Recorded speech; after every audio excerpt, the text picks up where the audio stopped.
একটা পদ্মা ব্রিজ তৈরি করতে যে পরিমাণ টাকা খরচ হয়েছে তাই দিয়ে কমপক্ষে 4টা পদ্মা ব্রিজ তৈরি করা যেত। তাহলে বাকি 3টা গেল কোথায়? হিসাব একেবারেই পরিষ্কার।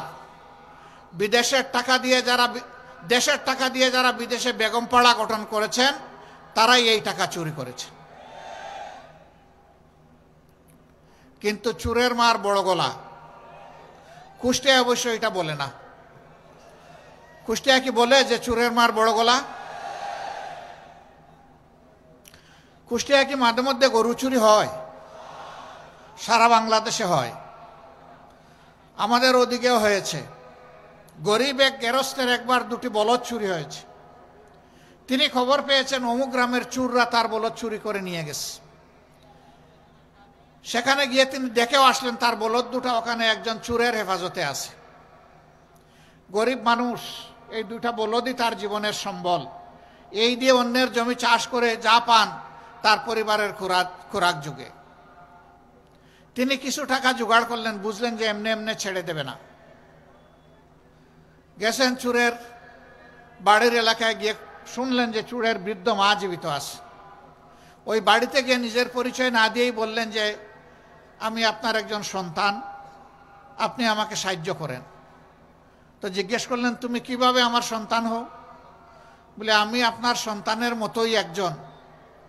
আপনার সন্তানেরা আমার 2টি বলদ নিয়ে এসেছে, আমি কষ্ট করে কিছু টাকা পয়সা হাতে নিয়ে এসেছি। আমি জানি না ওনারা কত চাহিদা জানাবেন, ওই চাহিদা অনুযায়ী আমার দেওয়ার কোনো সুযোগ নাই, আমার সম্বল নাই।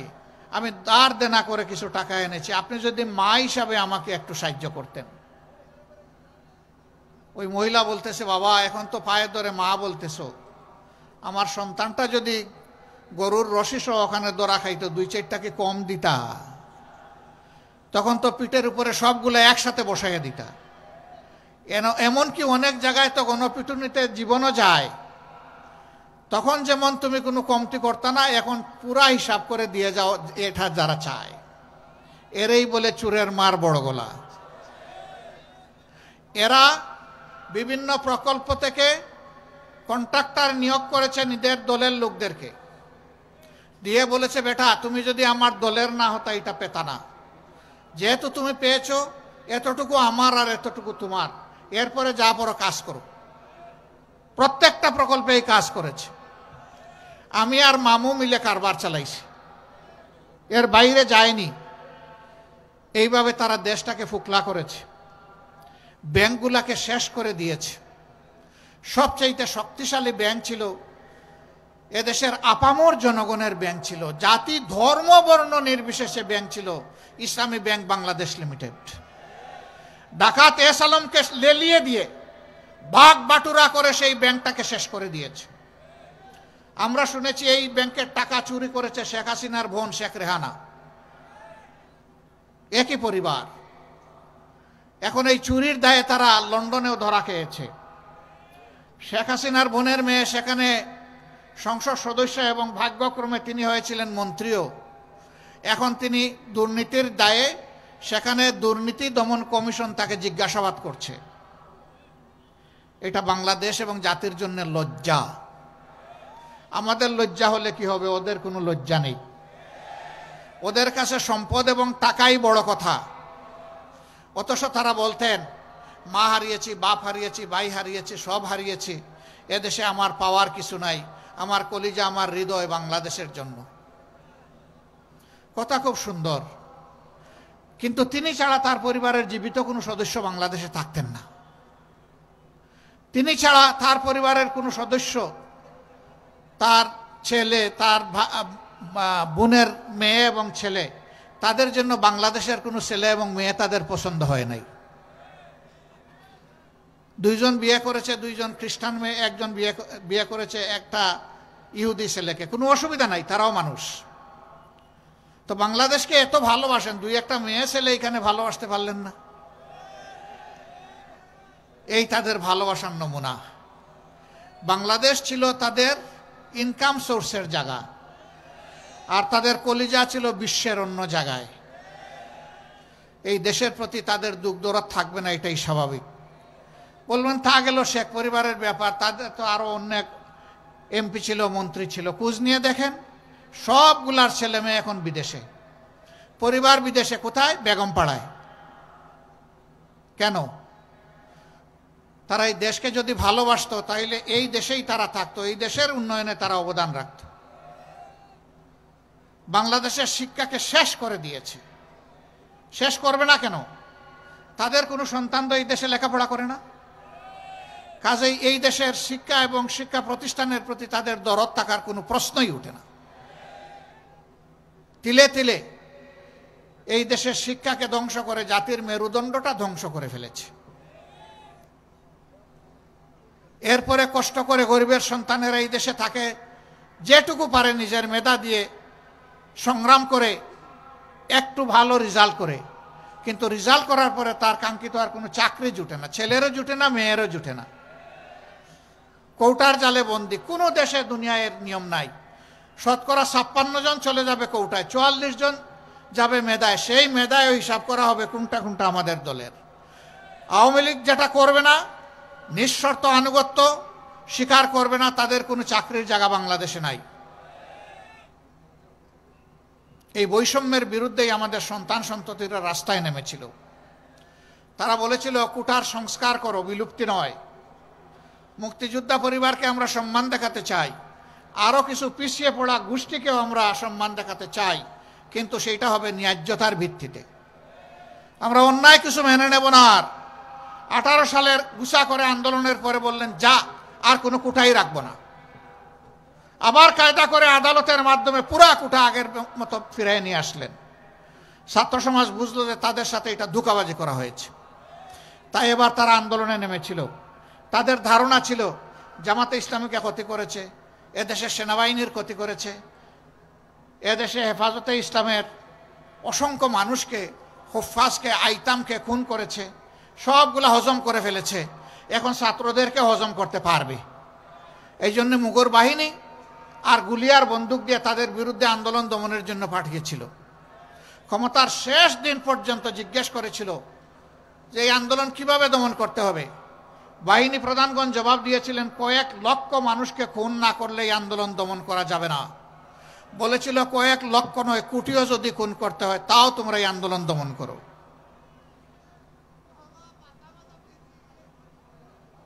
তারা তখন বলেছিলেন এখন তো ম্যাডাম ডাকা যায় না, স্যার মাফ করবেন, বাংলাদেশ এখন আর এই জায়গায় নাই। এখন এই 5-7 লক্ষ সেনাবাহিনী আর পুলিশ বাংলাদেশকে কন্ট্রোল করতে পারবে না। এখন বাংলাদেশে 10 কোটি যোদ্ধা রাস্তায় নেমে এসেছে। একজন মা তার 10 মাসের শিশুকে কুলে নিয়ে রাস্তায় এসেছিলেন। সাংবাদিক বন্ধুরা প্রশ্ন করেছিল আপনি এই সাংঘাতিক কাজ করতে গেলেন কেন? বলে কি করেছি? যে অবুঝ এই দুধের শিশুকে কুলে নিয়ে আপনি কেন রাস্তায় এসেছেন? মুহুর্মুহু গুলি, লাশের পর লাশ, চুপ চুপ রক্ত, আপনি কেন এখানে এই অবুঝ শিশু নিয়ে এসেছেন? তিনি বলেছিলেন শিশু আমার একটা নয়, যতগুলা যুবক যুবতী আজকে রাস্তায় নেমেছে সবগুলো আমার সন্তান। ওই সন্তানদের জীবনের প্রতি সম্মান রেখে আমি আমার এই সন্তান নিয়ে এখানে এসেছি।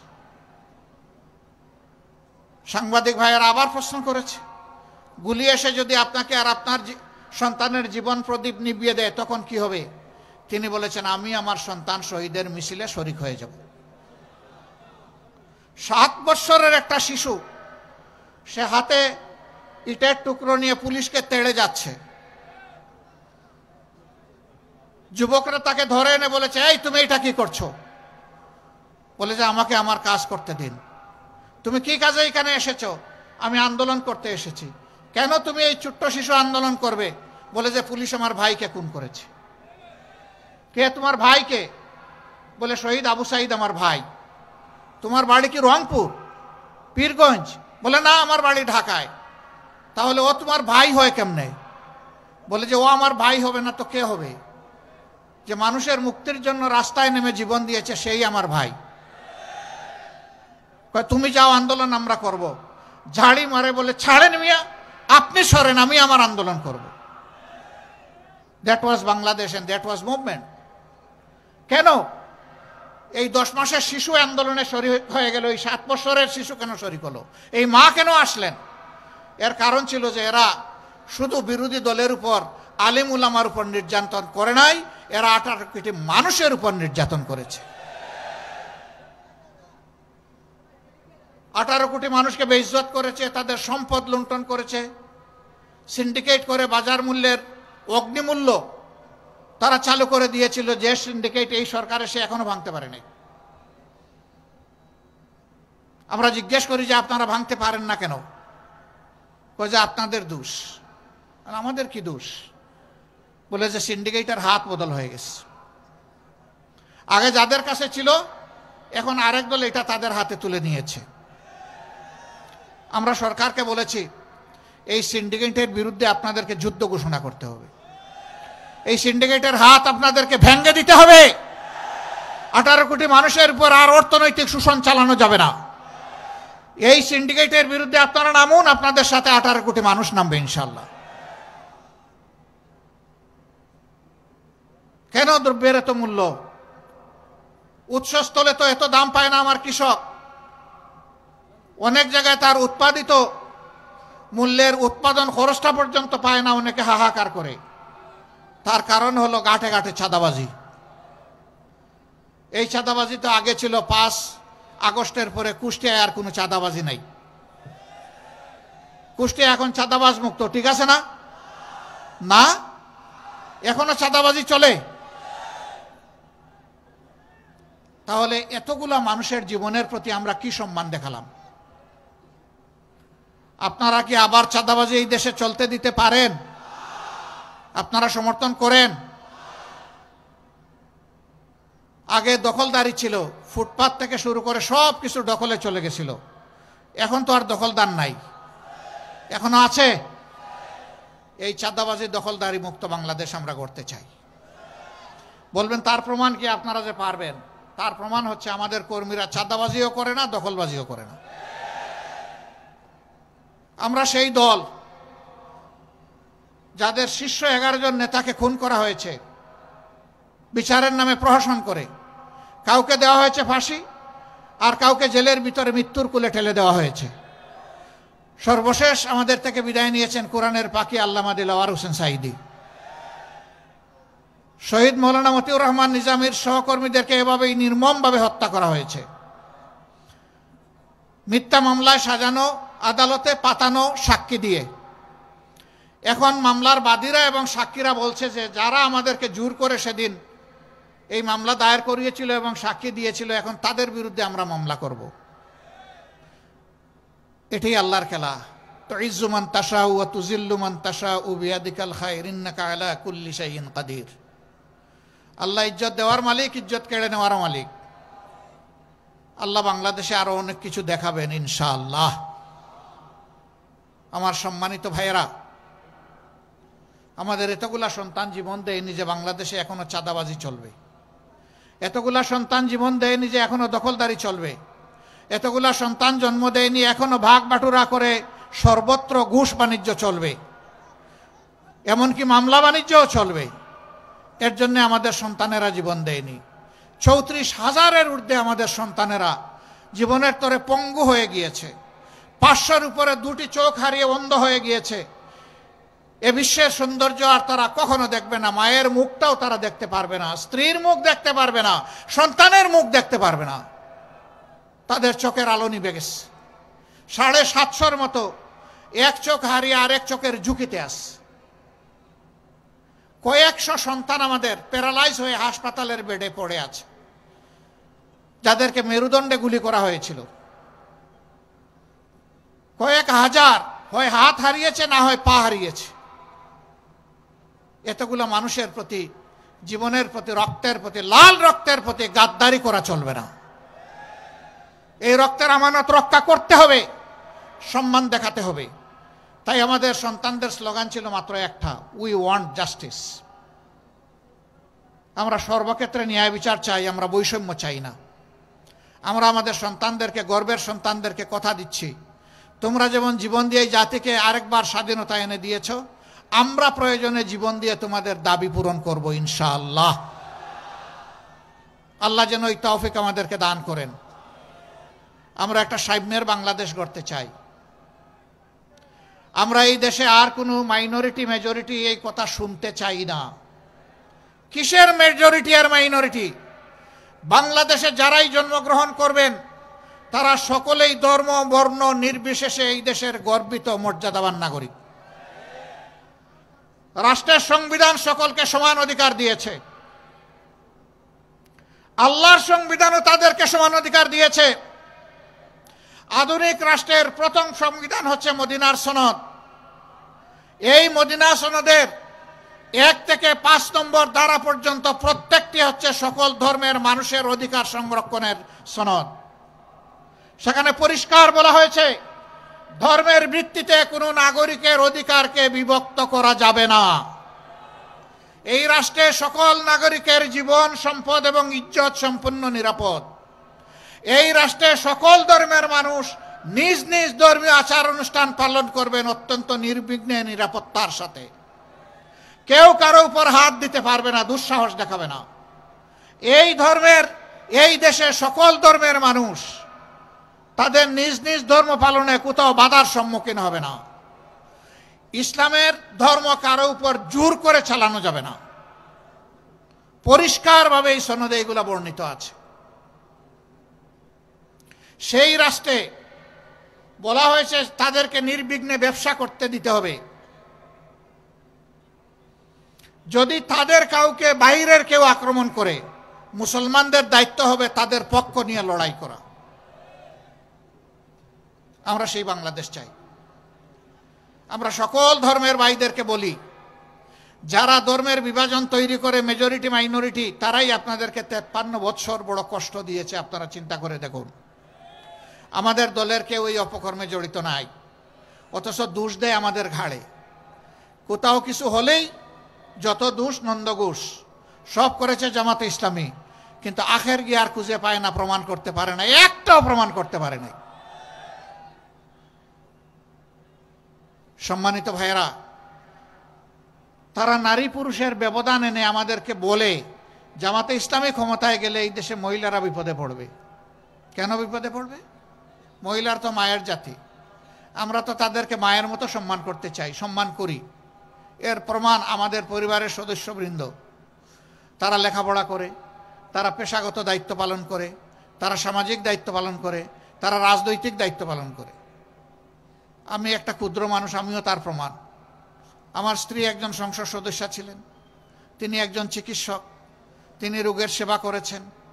এখন যদিও তিনি পারেন না, 2টি মেয়ে তারাও চিকিৎসক, তারাও মানুষকে সেবা দেয়। একটি ছেলে, সেও চিকিৎসক, সেও মানুষকে সেবা দেয়। তাহলে আমি তো শুধু আমার ছেলেটাকে চিকিৎসক হওয়ার জন্য চেষ্টা করি নাই, মেয়েদেরকেও চেষ্টা করেছি। আমাদের বিরুদ্ধে এই সমস্ত অভিযোগ সম্পূর্ণ মিথ্যা। বলে হ্যাঁ, কর্মক্ষেত্রে হয়তো দিবে, কিন্তু সবাইকে কালো বোরকা পরাই দিবে। বোরকা কালো হবে না লাল হবে, সাদা হবে না বেগুনি হবে, এটা আমার দায়িত্ব না। বোরকা কাউকে জোর করে পরানো হবে না। যে মা মনের সন্তুষ্টির সাথে বোরকা পড়তে চাইবেন, পর্দা করতে চাইবেন, তিনি করবেন। আমি অন্যান্য ধর্মাবলম্বী মাদেরকে কিভাবে আমি বোরকা পরাবো? ইসলামকে আমাকে এই দায়িত্ব দিয়েছে না অধিকার দিয়েছে? কোনোটাই নাই। তারা যা পছন্দ করেন সেই রকম তারা চলবেন। দেখেন, আবার কোনো সাংবাদিক ভাই আবার এটা মেহরবানি করে নিউজ করে দিয়েন না যে জামাতের আমির সাহেব বলছেন মহিলারা সবাই তাদের পছন্দের পোশাক পরবে। মাঝে মাঝে করেন আপনারা এগুলো। আমি যা বলি না আমার নামে চালান দিয়ে দেন। সবাই না, 2-1 জন। আর 2-1 জনের কারণে আমরা সকলের উপরে কষ্ট পাই। ওই 2-1 জনকে আপনারা একটু আটকায় দিবেন সবাই মিলে, কেউ যাতে এই অপকর্মটা না করতে পারে। এটা অপকর্ম। আমি যা বলবো না আমার নামে তা চালান দেওয়া, এটা অপকর্ম। আপনার কথাটা আপনার মতো করে আপনি বলেন, আপনার পরিচয়, আমার পরিচয় বলবেন কেন? আমি বলছিলাম যে অন্য ধর্মের মা বোনদেরকে পোশাকের রুচি এবং তার ডিজাইন আমি করে দিতে পারবো না, এটা তাদেরটা তারা করবে। কেউ কেউ বলতে পারে মুসলমানদের মাঝে অত অনেকে পোশাক সেই রকম পরেন না। হ্যাঁ, তাদের উপরেও জোর কাটানো হবে না, বরঞ্চ শিক্ষা ব্যবস্থাকে এমন করে সাজানো হবে যাতে মানুষ বাধ্য হয় সব কয়টি মহিলাকে নিজের মায়ের দৃষ্টিতে দেখতে। এবং তখন মহিলারা ওরকম পোশাক পরে তারা গর্ব করবেন যে এই পোশাক আমার ইজ্জতের প্রতীক, আমার সম্মান এবং মর্যাদার প্রতীক। যে মহিলাদের প্রয়োজন আছে, নারীদের প্রয়োজন আছে কর্মক্ষেত্রে পেশাগত জীবনে দায়িত্ব পালন করার, তারা তাদের যোগ্যতা এবং দক্ষতা অনুযায়ী করবেন। দুইটা বাড়তি জিনিস পাবেন, একটা হচ্ছে সম্মান আর একটা হচ্ছে নিরাপত্তা। এখন দুইটার কোনোটাই নাই। সমাজে তাদের সার্ভিস দেওয়া হচ্ছে, প্রতিদিন তাদের নিগ্রহের খবর পত্রপত্রিকা এবং মিডিয়ায় উঠে আসে। ইনশাল্লাহ এই দুইটাও নিশ্চিত করা হবে। আল্লাহ রসুল বলেছিলেন এমন একটি রাষ্ট্র কোরআনের ভিত্তিতে দুনিয়াবাসীকে দিয়ে যাচ্ছে, সানা থেকে হাজারামাউত ৪,৫০০ মাইল। একজন পূর্ণ যৌবনা তরুণী একা রাস্তা দিয়ে চলবেন, কিন্তু কোনো জালিমের পক্ষে সম্ভব হবে না তার দিকে কুদৃষ্টিতে তাকানো। তিনি সম্পূর্ণ নিরাপদ থাকবেন। সেই রাষ্ট্রই এসার্ট করবে আল্লাহর আইন। আল্লাহর আইন সমস্ত মানুষের জন্য, শুধু মুসলমানদের জন্য নয়। আমরা সেই আইনের জন্য লড়াই করছি। এখন কেউ আমাদেরকে যা বলতে চায় বলুক, এই জায়গায় আমরা আপোষহীন, কোনো আপোষ নাই এখানে। প্রিয় কুষ্টিয়াবাসী, এই দেশকে আসুন আমরা সবাই মিলে অন্তরে ধারণ করি। এদেশের প্রত্যেকটা মানুষকে সম্মান করি এবং ভালোবাসি। আমি মানুষকে মানুষ হিসাবে দেখব, আমি দেখব না তিনি মুসলমান না হিন্দু। আমি মানুষকে মানুষের মর্যাদা দেব। যদি প্রত্যেকটা মানুষ এইভাবে মানুষকে সম্মান দেয় এবং ভালোবাসে, এই দেশ জান্নাতের টুকরায় পরিণত হবে ইনশাআল্লাহ, এবং বিশ্বের বুকে একটা ঈর্ষণীয় দেশ হয়ে দাঁড়াবে। আর আমরা আমাদের ছাত্র সমাজকে কথা দিচ্ছি, এমন শিক্ষা তোমাদের হাতে ইনশাআল্লাহ তুলে দেয়া হবে যে তোমরা একটা বেহুদা কাগজের টুকরা সার্টিফিকেট নিয়ে এই দুয়ারে ওই দুয়ারে আর দৌড়াদৌড়ি করা তোমাদের লাগবে না। তোমাদের শিক্ষার পাঠ চুকে আসার সাথে সাথে কাগজের টুকরা আর তোমাদের ন্যায্য পাওনা, তোমাদের চাকরি বা কাজ তোমাদের হাতে উঠে যাবে ইনশাআল্লাহ। প্রত্যেকটি যুবকের যুবতীর হাতকে আমরা দেশ গড়ার কারিগরের হাত হিসাবে তৈরি করতে চাই। এরকম একটা জাতি যখন তৈরি হবে ইনশাআল্লাহ, এই দেশের মানুষ আর বিশ্বে চাকরির জন্য যাবে না। যেভাবে 1757 সালের আগে বিশ্বের মানুষ এই দেশে আসতো রুজি রোজগার চাকরি করার জন্য, এই দেশটা আবার তার সেই গৌরব ফিরে পাবে ইনশাআল্লাহ। আমরা সেই গৌরবটা ফিরিয়ে আনতে চাই। আপনারা কি এই লড়াইয়ে সবাই একমত? এমন একটা দেশ আপনারা চান যেই সমাজে চাঁদাবাজি থাকবে না, যেই সমাজে ঘুষখোর থাকবে না, যেই সমাজে দখল বাণিজ্য চলবে না, যেই সমাজে মানুষে মানুষে কোনো বৈষম্য হবে না, যেই সমাজে ধর্মে ধর্মে কোনো বৈষম্য হবে না, এমন একটা দেশকে আপনারা চান? সেই মানবিক বাংলাদেশ চান? তো চাই বললে এটা হয়ে যাবে না। তার জন্য আরো অনেক লড়াই করতে হবে, আরো অনেক ত্যাগ স্বীকার করতে হবে। সেই লড়াই এবং ত্যাগ স্বীকার করতে আপনারা প্রস্তুত আছেন? আলহামদুলিল্লাহ। শীতের দিনে একটু ঠান্ডা লেগেছে, তাই না? উঠুন তাহলে, একটু দাঁড়ান, একটু তাকবীর দেই আমরা। লিল্লাহি তাকবীর, লিল্লাহি তাকবীর। বসুন আপনারা। আল্লাহ তাআলা আমাদেরকে সাহায্য করুন। আপনাদের মাধ্যমে দেশবাসীর কাছে আমাদের 4টা অনুরোধ। যতক্ষণ ন্যায়ের উপর, দেশবাসীর স্বার্থ সংরক্ষণে এই লড়াইয়ে আমাদেরকে আপনারা দেখবেন, আমরা আপনাদের ভালোবাসার কাঙ্গাল। আমরা আপনাদের দোয়া চাই, সাহায্য সমর্থন চাই। এই লড়াইয়ে আপনাদেরকে পাশে চাই। এই লড়াইয়ে আপনাদের বুকের বিছানায় একটু জায়গা চাই। আমি সাংবাদিক বন্ধুদেরকে আমাদের সাথে এই লড়াইয়ে অংশীদার হিসাবে দেখতে চাই। আপনারা সমাজের চতুর্থ স্তম্ভ, আপনারা জাতির বিবেক আর সমাজের দর্পণ। আপনাদেরকে আমরা পাশে পেলে মুক্তির লড়াই আরো বহুদূর এগিয়ে যাবে ইনশাআল্লাহ। আপনারা আছেন, আরো ঘনিষ্ঠভাবে চাই। আপনাদের সবাইকে অন্তরের অন্তঃস্থল থেকে কৃতজ্ঞতা জ্ঞাপন করছি। আপনারা সময়ের কুরবানি স্বীকার করেছেন, এই শীতের মধ্যে চলে এসেছেন, আমাদের কথা শুনেছেন। মহান রবের দরবারে দোয়া করি আল্লাহ তাআলা এই কুষ্টিয়াবাসীর উপর রহম করুন।